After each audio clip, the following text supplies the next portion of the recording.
we're going to make some fried dumpling. Almost a staple that goes with ackee and codfish. I've got 2 cups of all-purpose flour, and I'm going to put a teaspoon of salt in, 3 teaspoons of baking powder, and 2 to 3 tablespoons of margarine. You rub the flour, the butter into the flour. Well, just margarine. Yeah, margarine or butter. I use margarine. So you do it until you get that crumbly look.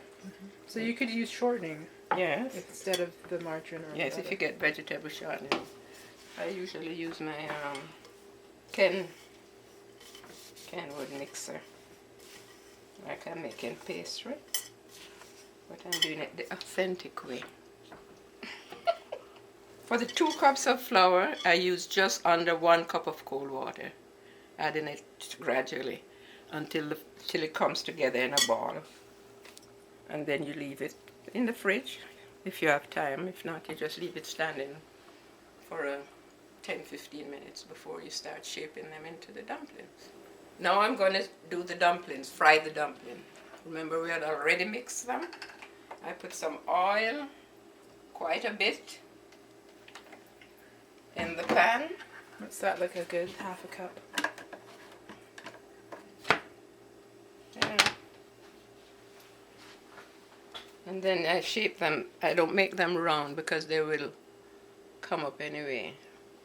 Rise or raise, what's the word? Rise. So, like, this is my mother way of shaping them. And you just press the edges out.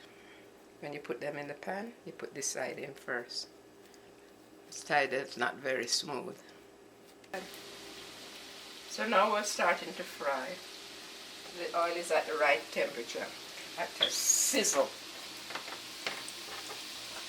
And they start browning early, so you got to watch for that so you don't burn them for the first turn.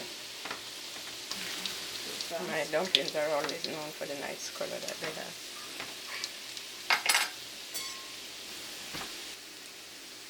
Okay, you keep a watch so you don't burn, and you flip them onto the other side, and when the second side is done, then you start doing them on this side.